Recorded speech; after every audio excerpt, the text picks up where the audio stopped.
Oremos. Padre nuestro que estás en los cielos, santificado por esta mañana. Te damos las gracias, Padre, por llamarnos a aprender más acerca de este evento tan importante en la historia de tu iglesia.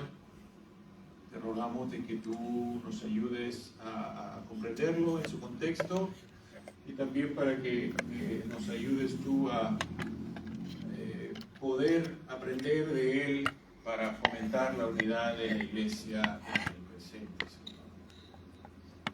Te pedimos perdón por todas las divisiones, todos los errores que todos hemos cometido, Señor. Y por medio de Jesucristo te pedimos que nos ayudes a crecer en la unidad. Te pedimos todo Dios por nuestro Salvador. Amén. Amén. Muy bien, hermanos. Entonces, hablamos de... estamos celebrando en este año 2025, 1700 años del Concilio de Nicea. Vamos a ver cómo se relaciona esto al tema de la unidad de los cristianos hoy en día.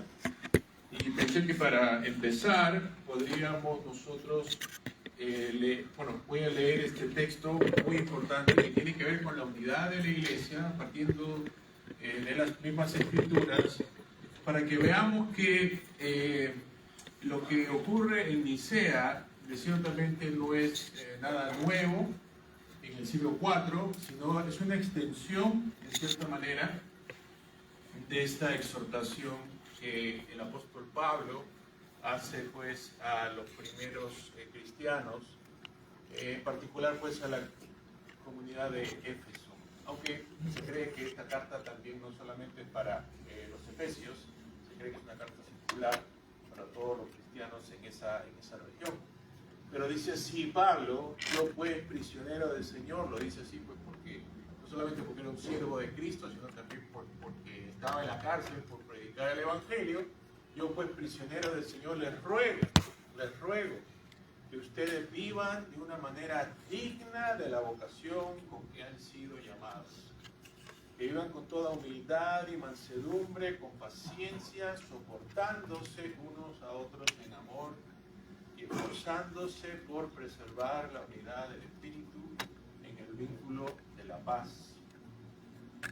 Hay un solo cuerpo y un solo Espíritu, así como también ustedes fueron llamados en una misma esperanza de su vocación, un solo Señor, una sola fe, un solo bautismo, un solo Dios y Padre de todos, que está sobre todos, por todos y en todos. Gracias a Dios por su palabra. Vamos entonces a ver cómo se relaciona esta exhortación de Pablo a este tema de hoy, y el argumento que voy a hacer y voy a desarrollar en esta mañana es de que el Concilio de Nicea nos recuerda la necesidad constante, de esforzarnos por guardar la unidad del Espíritu Santo. Eso era una necesidad en el tiempo de Pablo. Vamos a ver que era también una necesidad en el siglo IV, cuando se celebró el Concilio de Nicea, pero sigue siendo una necesidad en el presente, que tenemos que esforzarnos por guardar la unidad del Espíritu, y también de que el Concilio de Nicea también nos recuerda cuáles son los medios que Dios ha establecido para crecer en esta unidad. Y lo llamamos medios bíblicos porque pues están... Gracias. Lo llamamos medios bíblicos pues porque podemos verlos en las mismas escrituras, ¿verdad? Que el apóstol Pablo en este caso nos insta. Y todo esto para cumplir este llamado de guardar la unidad del Espíritu Santo. Entonces la manera en que quiero desarrollar este argumento lo voy a hacer en tres partes. Primero vamos a ver el Concilio de Nicea en su contexto. En la segunda parte vamos a ver el Concilio de Nicea y ver cómo se relacionó a la unidad de los cristianos en su tiempo. Estamos hablando pues del siglo IV, principios del siglo IV, la primera mitad. Y finalmente vamos a concluir pues con esta pregunta de qué tiene que ver todo esto con nosotros en el presente, ¿verdad?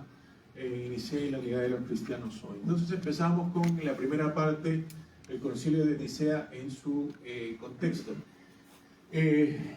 A Nicea se le recuerda como el primer concilio ecuménico, pero hay que notar ahí algo importante. que no es el primer concilio de la iglesia, es el primer concilio ecuménico, ¿verdad? ¿Qué quiere decir ecuménico en este contexto? ¿No?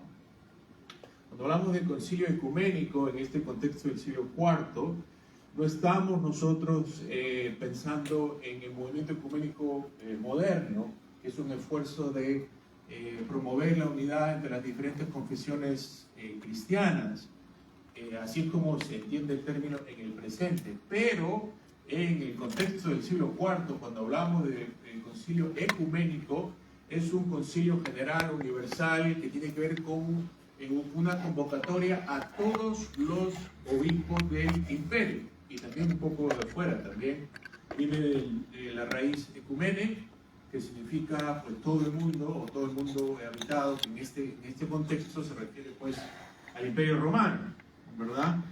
Y entonces vemos que la iglesia ha celebrado concilios desde el inicio, y lo podemos ver en la misma Biblia. El primer concilio que vemos en la Biblia, al menos el concilio cristiano, si se quiere decir así, lo encontramos en el capítulo 15 del libro de los Hechos. Vemos que en ese contexto surge la que probablemente era la pregunta más controversial en la iglesia, en la primera iglesia, que es cuál debía ser la relación entre la ley de Moisés y los gentiles. Ahora también nos pueda sorprender porque es una pregunta tan difícil, ¿verdad? En este tiempo, que para entender hay que recordar que la primera generación cristiana es completamente judía. El Señor Jesucristo es judío, todos los apóstoles son judíos, las primeras comunidades que ellos forman son judías. No solamente son judíos, son judíos religiosos que guardan la ley de Moisés. O sea, los primeros discípulos eran judíos que guardaban la ley. Pero cuando comienzan a predicar el Evangelio a los gentiles, pues surge esta pregunta, ¿no? Entonces, ¿qué hacemos con la ley y con los gentiles? Les imponemos la ley, que tienen que ellos guardarla como nosotros la guardamos, o no es necesario para ellos. Fíjense que esta pregunta también tenía el potencial de dividir a la iglesia, porque si se concluía de que los gentiles tenían que guardar la ley, ya se habían empezado muchas comunidades, Pablo había predicado por muchas partes, no estaban guardando la ley.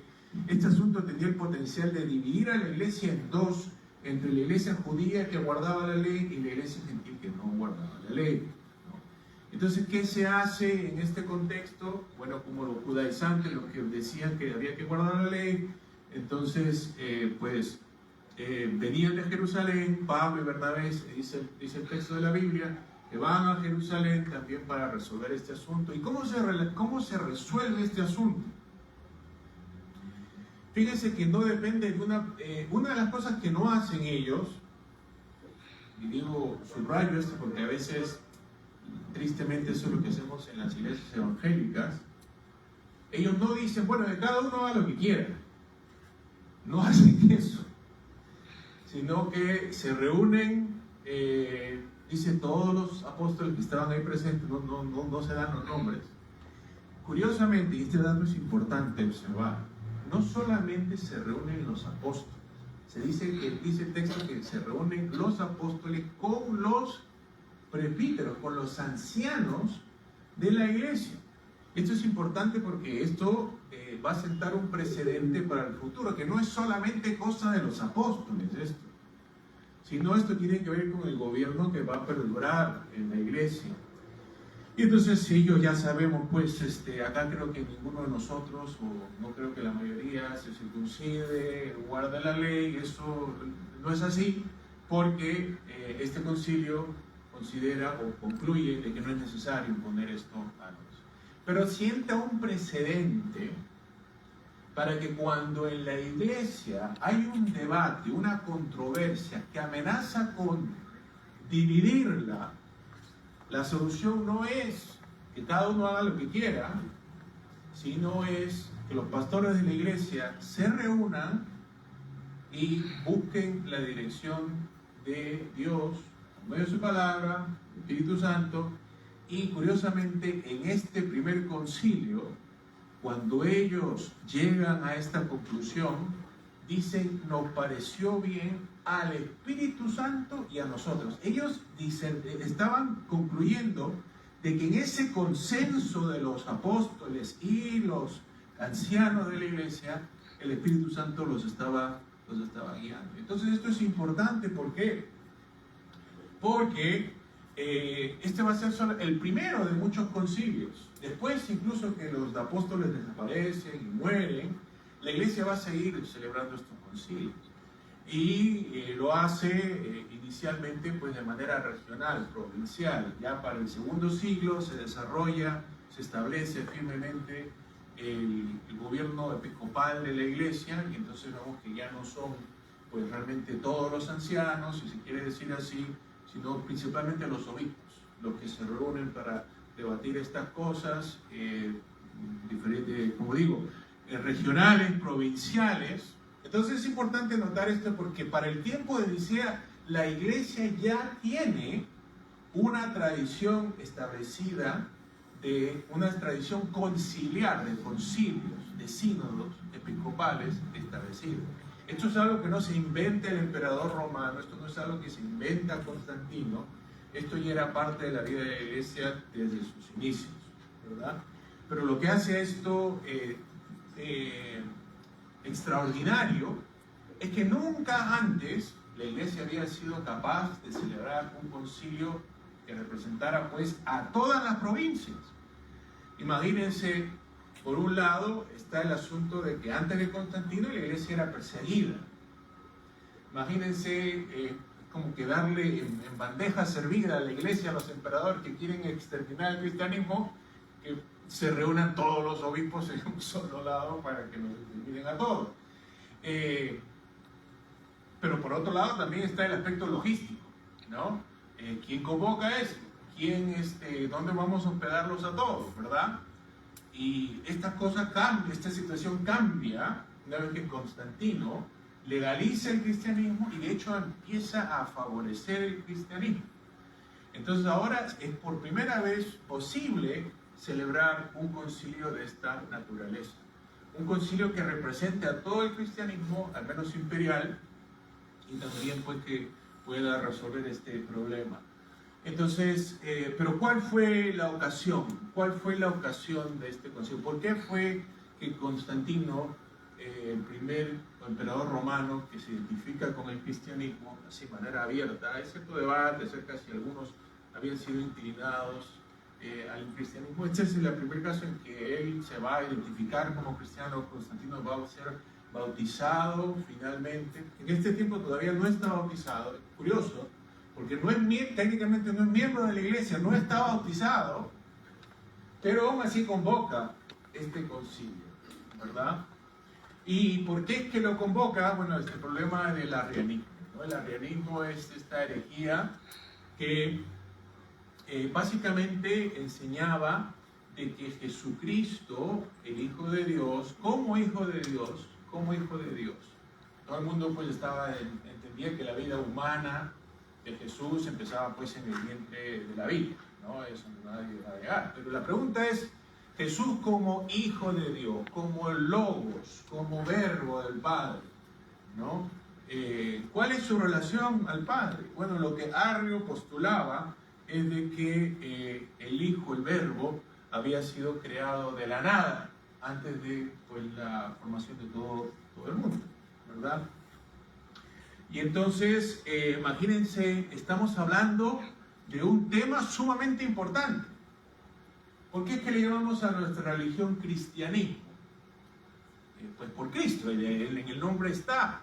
La afirmación más fundamental de todo el cristianismo es de que Jesús de Nazaret es el Cristo, el Hijo del Dios viviente. Lo vemos en la Biblia, ¿verdad?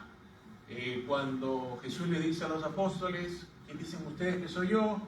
Pedro responde, tú eres el Hijo de Dios, el Mesías, el Cristo, el Hijo de Dios vivo. Y el Señor responde, sobre esta roca edificaré mi iglesia. Entonces la confesión de Jesús como el Hijo de Dios es la más básica del cristianismo. O sea, sin esta confesión no hay cristianismo. Entonces, si tenemos a algunos que dicen de que el Hijo es una criatura, entonces, y otros que piensan diferente, ya se dan cuenta de esto, las ramificaciones, que esto tiene el potencial para partir a la iglesia en dos, ¿verdad? Y entonces, ahí tenemos algo semejante a lo que está pasando en el primer siglo, ¿verdad? Otra cosa que también tenemos que entender aquí es por qué es que esto se convierte en un asunto tan con este potencial de dividir a la iglesia. Arrio era solamente un presbítero, Arrio no era un obispo. Arrio fue condenado por su obispo Alejandro de Alejandría en un concilio local. Y entonces, pues si esto es un asunto local, ¿por qué es que se tiene que convocar a toda la iglesia? El problema es que después de que a Arrio se le condena, Arrio va a buscar apoyo en otras partes y encuentra este apoyo en otros obispos, incluso en obispos de algunas de las ciudades principales. Entonces esto ya se convierte no en un asunto local, sino en un pleito entre obispos de las ciudades más importantes de la parte oriental del imperio. Y como digo, esto amenazaba con dividir a la iglesia, y Constantino pues tampoco no quiere esto. Los historiadores realmente pues reconocen de que una de las cosas que le atrae del cristianismo a Constantino es justamente como es una religión que sirve para unificar a todo el imperio. Entonces él lo que desea es que la iglesia sea unida, ¿verdad? Y también obviamente tiene sus motivaciones políticas, ¿no? Recuerden, él ni siquiera es parte de la iglesia todavía, aunque ya es simpatizante del cristianismo, por lo menos se puede decir eso. Entonces él convoca este concilio ecuménico, se reúne en lo que se llamaba Nicea. Hoy en día esta ciudad se conoce como Iznik, que está en Turquía. No tenemos muchos registros del concilio, pero se cree que se celebró entre mayo y agosto, o sea, justamente en un mes como el que estamos acá, ¿verdad? Se presentan unos 318, los números a veces dicen que son 250, otra fuente dice 318, más o menos como unos 300 obispos. Importante acá es que se presentan los obispos de las iglesias principales. Ya para este tiempo se reconocía no solamente de que la iglesia debía tener sus obispos, sino de que tenían que haber algunas iglesias principales que representaban pues a las principales partes de la iglesia, y todos ellos participan. El obispo de Roma no puede presentarse personalmente, pero él envía a unos representantes, unos presbíteros que lo representen. Entonces tenemos a las iglesias principales del imperio representadas acá, y entonces es una vez más esto es lo que hace de esta reunión tan importante. Curiosamente, el moderador principal del concilio no es ninguno de estos obispos principales, sino es el obispo Ocio de Córdoba, un español, ¿verdad? Y se cree de que pues él cumple esta función por la influencia que él tenía en Constantino. Él era un consejero personal del emperador. ¿Cuál es el resultado de este concilio de Nicea? Pues se produce una primera versión de lo que hoy conocemos como el credo de Nicea, ¿verdad?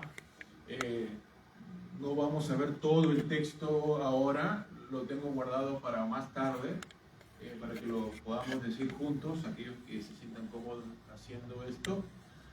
Pero es importante notar que lo que hoy se conoce como el credo de Nicea, hoy como se recita en las iglesias, realmente es el producto no solamente de este primer concilio, porque este primer concilio da una primera versión, pero este credo va a ser expandido en el segundo concilio ecuménico, o sea que técnicamente el credo se podría llamar el credo niceno-constantinopolitano, pero como es muy largo, parece un trabalenguas, simplemente le llamamos el credo niceno, el credo de Nicea, ¿verdad? Es importante notar también acá de que cuando se reúnen estos concilios, no solamente producen, en este caso no solamente produjeron un credo, sino de que pues ya que estamos todos los obispos reunidos, vamos entonces a ponernos de acuerdo acerca de otros asuntos que nos conciernen a todos. Entonces, el concilio no solamente presenta el credo, sino que también establece cánones o normas o reglas para el gobierno de la iglesia. Entonces se discuten cosas de cómo celebramos la Pascua, cuál es la autoridad que deben tener los obispos en las ciudades metropolitanas, ¿verdad? Otra cosa importante que notar aquí: el credo de Nicea no es el primer credo de la iglesia. Ya la iglesia, así como tenía su tradición ya establecida de celebrar concilios, la iglesia también tenía una tradición ya muy establecida de tener sus credos, ¿verdad? El credo lo que es simplemente un resumen de las principales creencias, doctrinas básicas, cardinales del cristianismo. Y de hecho, estas confesiones las podemos... El cristianismo siempre ha sido una religión confesante. Las confesiones de la iglesia siempre han sido parte de a veces esta idea que a veces encontramos en las iglesias evangélicas, a veces decimos, mi credo en la Biblia, ¿no? O esa idea realmente ni siquiera la Biblia misma lo presenta. La Biblia lo que presenta es una comunidad cristiana que siempre ha tenido una confesión de fe. Obviamente las confesiones de fe de la iglesia cada vez se han cristalizado, se han explicado con mayor detalle, pero por ejemplo, si pensamos en la primera iglesia, ¿verdad? Dijimos que la primera iglesia es una iglesia completamente judía, ¿verdad? La iglesia, incluso antes de que la iglesia cristiana se establezca, los judíos ya tienen una confesión de fe básica. ¿Cuál es la confesión de fe básica del judío? Pues el famoso Shema. Escucha, oh Israel, el Señor tu Dios es uno, ¿verdad? A Jesús, cuando le pregunta cuál es el mandamiento principal en el Evangelio de Marcos, antes de que diga amarás al Señor tu Dios con todo tu corazón y con todas tus fuerzas, él repite también el Shema. Escucha, oh Israel, el Señor tu Dios es uno. Entonces la iglesia en parte con esta confesión básica, pero luego también hemos visto que luego se agrega este otro elemento que ya lo mencionamos cuando Pedro confiesa al Señor Jesucristo como el Cristo, el Hijo de Dios. Entonces cuando vemos incluso en otros pasajes, ¿no? Antes de que la gente sea bautizada, confiesan que Jesús es el Cristo, el Señor. Entonces la confesión, lo que pasa es que con el tiempo, cuando surgen las herejías, surgen estos errores dentro de la iglesia se ve forzada a explicar con mayor claridad qué es lo que quiere decir cuando afirma estas cosas. ¿Qué es lo que quiere decir, por ejemplo, cuando dicen que Dios es el creador? No es suficiente decir que Él es el creador. Por los gnósticos que negaban de que el Dios Supremo haya creado este mundo físico, le agregan también creador del cielo y de la tierra, ¿no? Pero ya en el caso de Nicea, el enfoque es el Señor Jesucristo. ¿Y qué es lo que se quiere decir cuando se le dice a Él Hijo de Dios? Porque hay que recordar, Arrio es parte de la iglesia. Él es un miembro de la iglesia. Es dentro de la iglesia que surgen estas cosas. Entonces es importante recordar esto, porque volviendo a esta idea de que no necesito credo, la Biblia es mi credo, todos acá están de acuerdo de que la Biblia es la palabra de Dios. Nadie está discutiendo eso. La pregunta es cómo es que entendemos estas cosas, ¿verdad? Y por eso es que es necesario tener estos credos, estas afirmaciones para explicar lo que creemos que la Biblia enseña. Y entonces vemos acá, si solamente los obispos de Nicea se limitaban a repetir cosas de la Biblia, entonces Arrio pudo haber dicho, yo creo todo eso, porque él lo podía afirmar y darle su interpretación. Entonces los obispos de Nicea dicen, no, acá tenemos que poner algo en el credo que Arrio no sea capaz de pronunciar bajo ninguna circunstancia. Y entonces al término al que ellos llegan es este término importantísimo, clave, impactante para el futuro. Te describen al hijo como en griego homoousios, que es de la misma sustancia, de la misma naturaleza, a veces se traduce como consustancial. Esto es importantísimo para el desarrollo de la teología trinitaria de la Iglesia. Para este tiempo todavía no hay un consenso en que la Trinidad se explique como un Dios, una sustancia, una esencia, una naturaleza en tres personas. Eso está en el proceso de esclarecerse, pero tomar este paso de decir de que el Hijo es de la misma esencia, de la misma sustancia, de la misma naturaleza. Recuerden, en este contexto está hablando de, se cuestiona de cuál es el origen del Hijo. Aplicado a la pregunta que se está tratando, si el Padre es eterno y el Hijo es de la misma naturaleza, entonces ¿qué tenemos que concluir? El Hijo es eterno, ¿verdad? Si es de la misma naturaleza, si es de la misma sustancia, de la misma esencia, entonces el Hijo también es eterno. Entonces, por eso es que esta fue la palabra clave.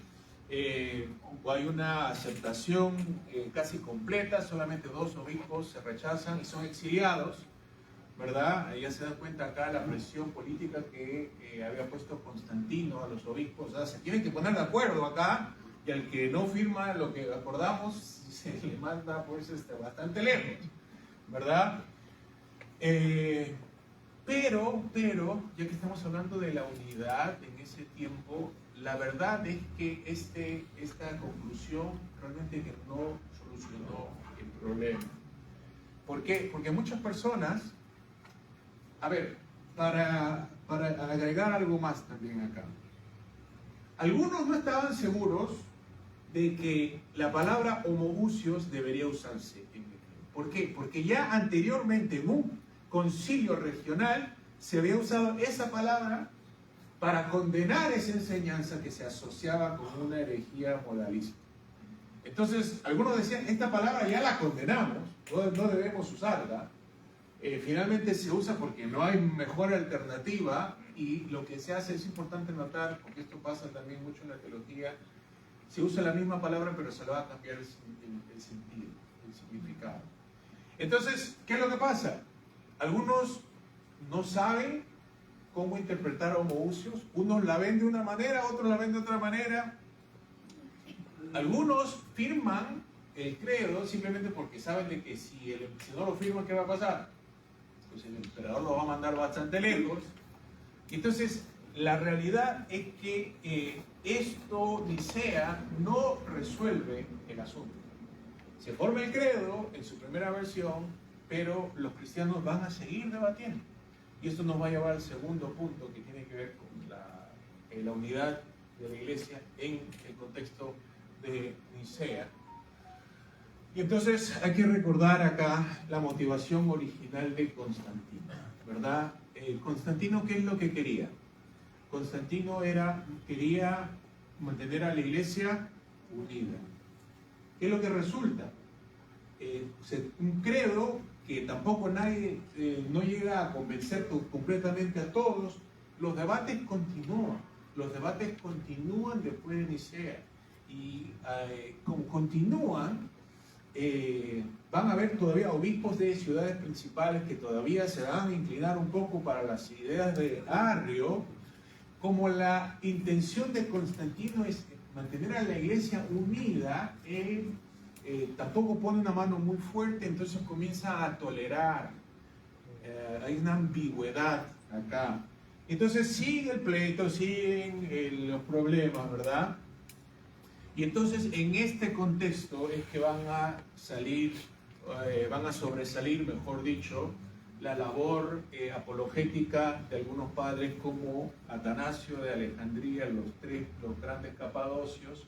¿Qué es lo que van a hacer? Por un lado, van a defender el término de Nicea, van a decir esto realmente que representa la ortodoxia, la sana doctrina, tenemos que mantener esto. Van a defender bíblicamente, como todos los obispos hacen en este tiempo, recurren a las escrituras para defender sus enseñanzas, van a explicar qué es lo que se debe entender con este término. Recuerden de que muchos de los obispos lo rechazan o no están seguros porque no entienden lo que se quiere decir con este término. Hay que recordar que en este contexto tampoco porque son obispos no quiere decir que tampoco tienen que todos los obispos tienen la misma educación, ¿verdad? Y entonces también hay otra labor que estos obispos acá lo que hacen es justamente desarrollan un consenso, explican lo que tenemos que entender y lo que hace, por ejemplo, Atanasio, algunos decían, miren, es que lo que pasa es que en este contexto se crean por lo menos tres posturas. Están los que dicen, como Nicea, que el Hijo es de la misma sustancia. Hay otros que dicen, no debemos decir que es de la misma sustancia, debemos que decir de una sustancia similar. Estos en vez de homoousios, querían que se diga homoousios, ¿verdad? Pero hay otra tercera postura que decía, no, es una naturaleza totalmente distinta, que eso verdaderamente serían los arrianos, ¿verdad? Entonces aquí también los obispos dicen, miren, van para vencer a estos de las posturas más extremas, tenemos que nosotros ponernos de acuerdo. Entonces hay un esfuerzo conciliador hasta que finalmente se desarrolle en estas décadas un mejor consenso. Y también es importante acá notar que surge la figura de Teodosio, porque lo que pasa es de que después de la muerte de Constantino, algunos de sus hijos también se inclinan más para el lado arriano, ¿verdad? Teodosio, que no es descendiente de Constantino, pero emperador romano, él sí va a ser un defensor acérrimo de Nicea, de homoousios, y ya con este consenso que se está construyendo entre los obispos, entonces se convoca lo que conocemos como el segundo concilio ecuménico, el primer concilio de Constantinopla, como el nombre sugiere. Esta es la nueva capital del imperio que fundó Constantino, le dio su propio nombre, Constantinopla, la ciudad de Constantino, ¿verdad? Teodosio, a veces nosotros pensamos de que Constantino es el emperador que hizo el cristianismo la religión oficial del imperio. Eso no es así. Constantino legaliza el cristianismo, pero es Teodosio realmente el que hace el cristianismo la religión oficial del imperio. Y acá es un punto importante para notar, tampoco no es cualquier versión del cristianismo la que se establece, sino el cristianismo niceno, cristianismo trinitario. Y entonces, finalmente aquí es cuando se establece, se pone, por decirlo así, una solución más definitiva para la amenaza del arrianismo. Y entonces acá vemos un par de cosas que tienen que ver con la necesidad de la teología y el reto de la teología, ¿no? ¿En qué sentido estamos hablando de la necesidad de teología? Como ya hemos dicho, si nos limitamos simplemente a repetir las frases, las expresiones que encontramos en la Biblia, pues vamos a decir las mismas palabras, pero vamos a pensar cosas diferentes. O sea que va a ser una unidad superficial. Tenemos que explicar lo que creemos acerca de la Biblia. Y esa es la necesidad de la teología. El problema y el reto es de que acá es donde tenemos que crear un consenso, ¿verdad?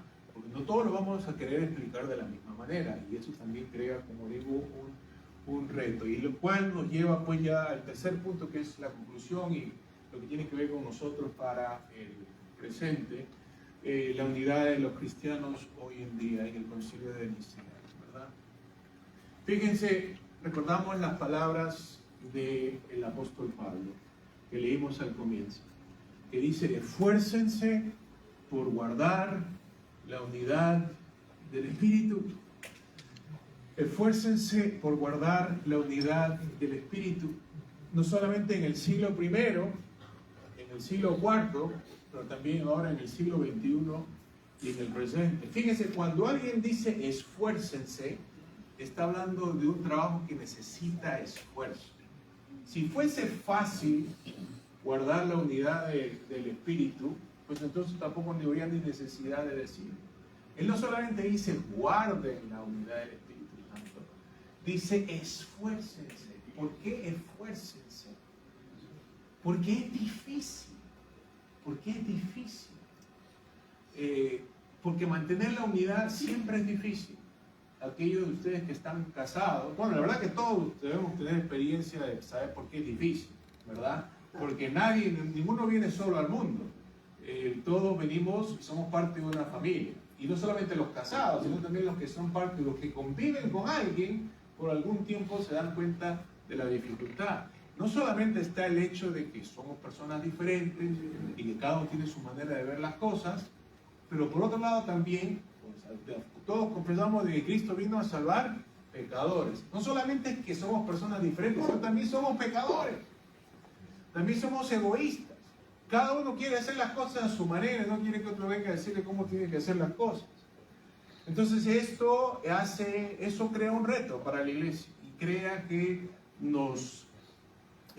hay esta tendencia carnal, pecaminosa a dividir, ¿verdad?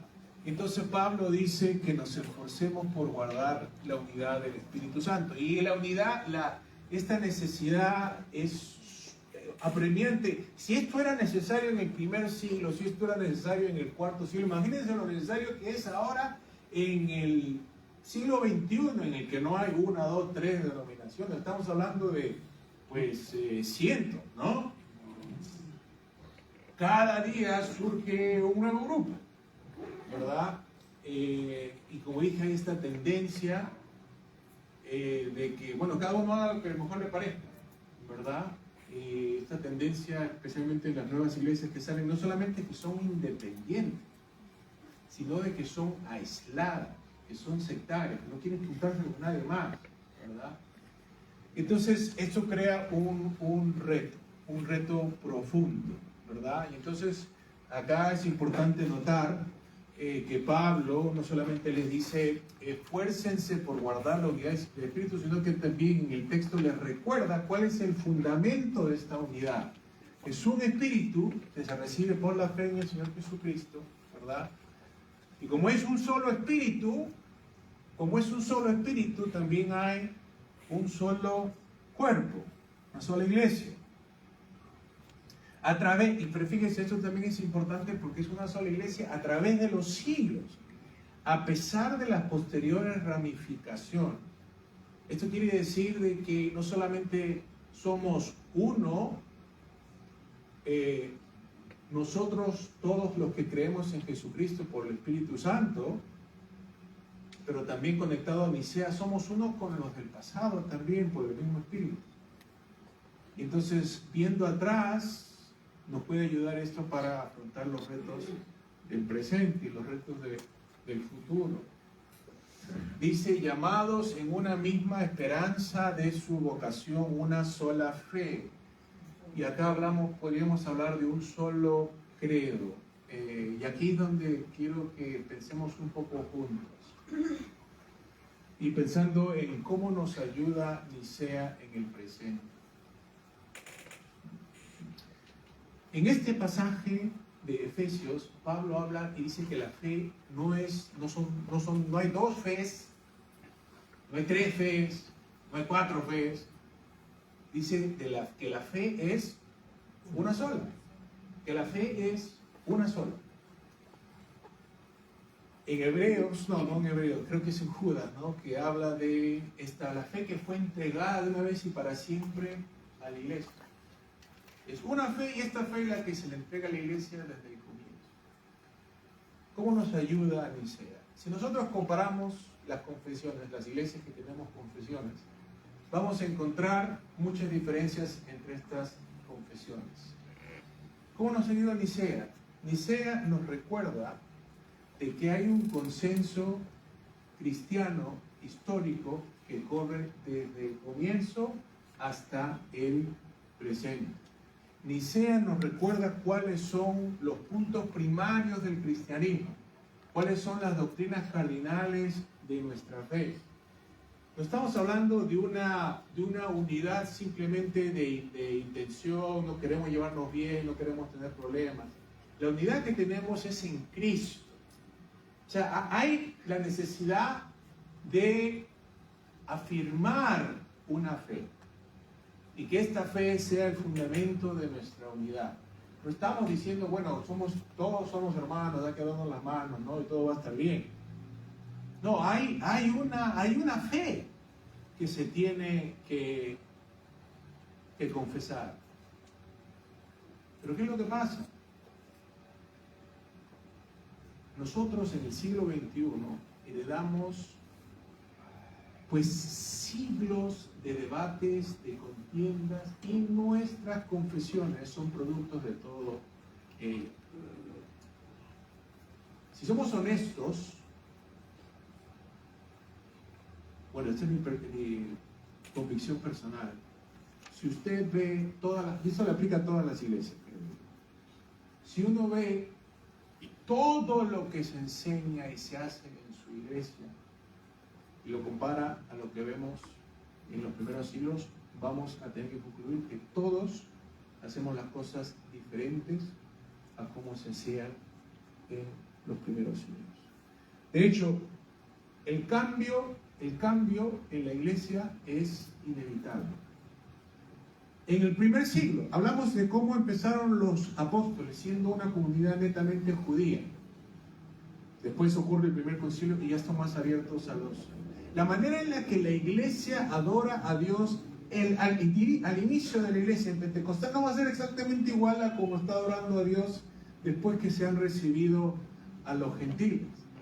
El cambio en la iglesia es inevitable porque la iglesia, al igual que nosotros, somos seres que existimos pues en el tiempo y en el espacio, estamos expuestos a... Si usted mira una foto suya de cuando tenía 5 años, ¿usted se ve igual? ¿O no es igual? ¿Pero es la misma persona o no es la misma persona? Pues es la misma persona. Porque a pesar de estos cambios hay una esencia que no cambia y se permanece a través de todos. El credo, como ya dijimos, nos ayuda a identificar esta esencia doctrinal del cristianismo que no pasa. Porque es importante notar que este credo en Nicea no solamente se recita en la Iglesia Católica Romana, no solamente se recita en las iglesias ortodoxas del Oriente, este credo se recita en las iglesias nestorianas del Oriente, este credo se recita en las iglesias monofisitas de Egipto, y tal vez lo que les sorprenda a algunos, este credo también se recita en muchas iglesias protestantes. Estamos en el salón aquí lleno de fotos de Martín Lutero. Las iglesias luteranas recitan el credo niceno. Yo estoy ordenado en la iglesia presbiteriana y les puedo decir que en muchas iglesias presbiterianas también recitamos el credo. Los debates en la Reforma con la iglesia de Roma no eran acerca de la Trinidad, eran acerca de otras cosas, que obviamente también son importantes, no estamos diciendo que no son importantes, pero si hablamos de este credo, esto es algo, creo que históricamente todas las iglesias trinitarias han estado de acuerdo. Entonces este credo nos ayuda a enfocarnos en esta sola fe. Una de las cosas que es curiosa en este pasaje es que se habla de una fe, un bautismo, un Señor, un Espíritu, un Señor y Padre. Fíjense eso es lo que no nos damos cuenta tal vez. En la iglesia antigua, los credos se desarrollan justamente en parte con la intención de catequizar a los nuevos creyentes y pues darles la fe que tienen que confesar.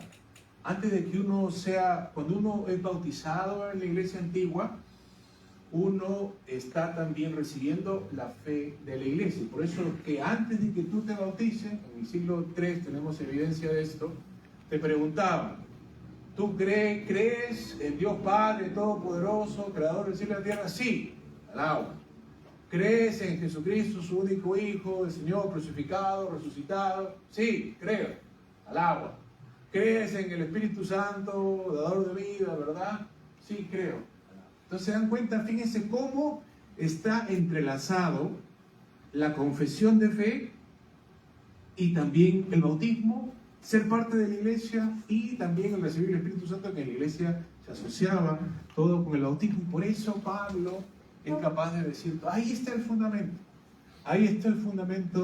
de la fe. Es una sola esperanza, un solo evangelio que nos llama a una sola fe. Ya también hablamos de por qué es necesario tener estos credos y hay que recordar, la iglesia no empezó con nosotros, la iglesia no empieza en esta generación.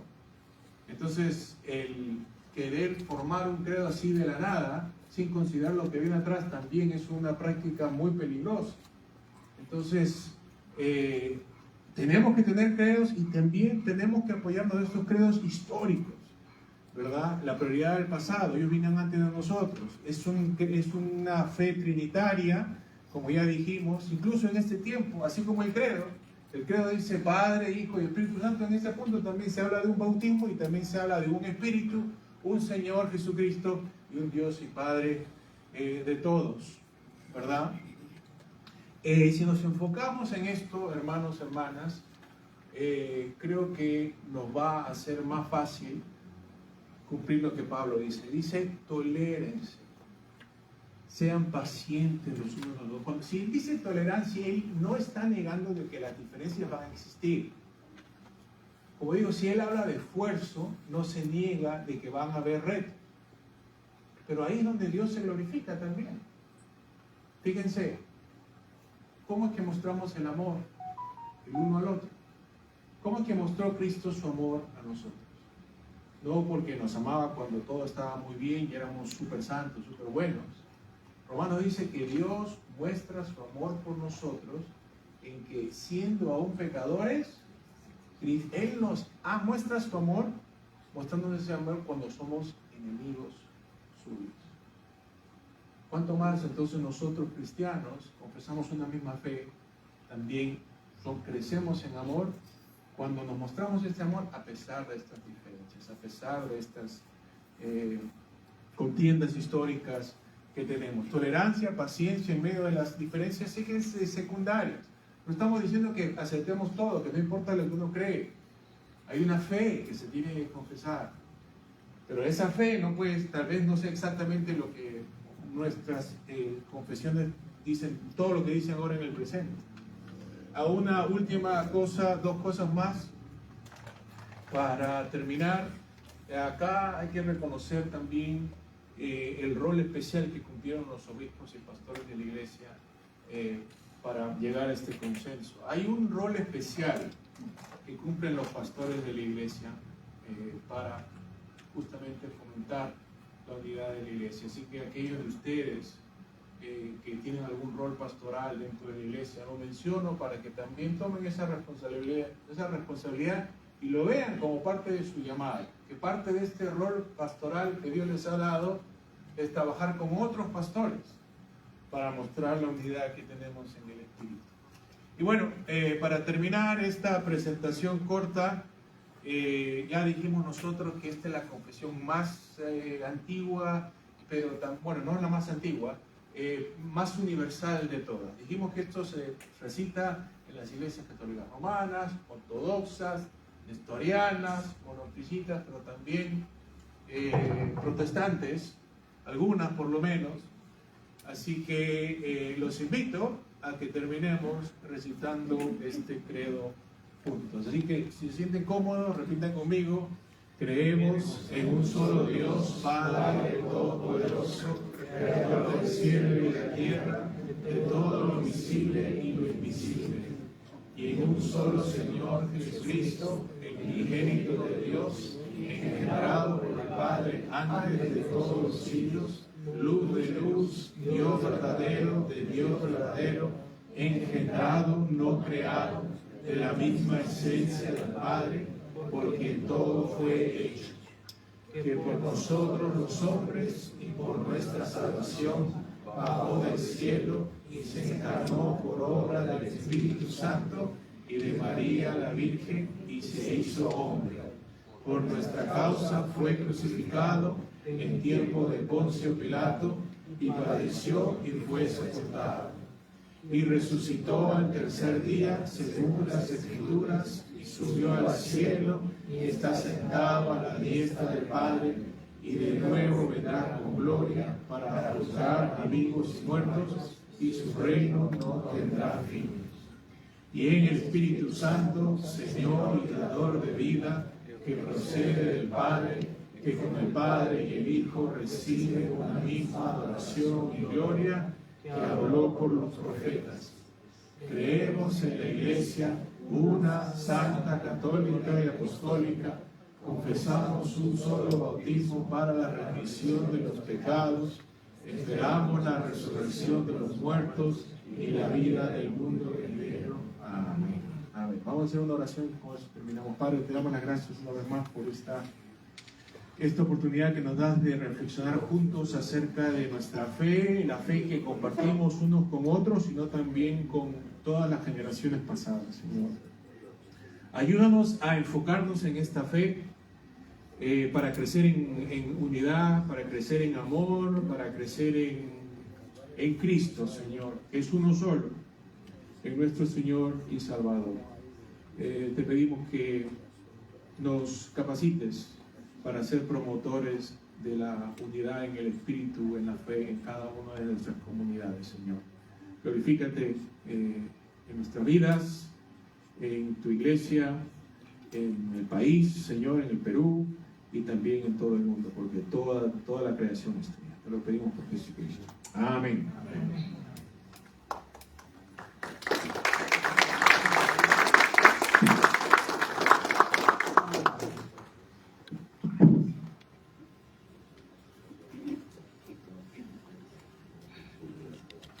Muchas gracias, profesor Daniel. Y yo estoy seguro que la ponencia, tal vez novedosa para muchos, nueva, ¿no? Para algunos, ha generado más de una pregunta. Y vamos a abrir un tiempo de preguntas, ¿no? Unos minutos que le podamos hacer al profesor y él resolver. Yo estoy muy seguro que tal vez al recitar esta mañana el credo, entonces algunos de nosotros no lo hemos hecho en años, quizás, tal vez me equivoco.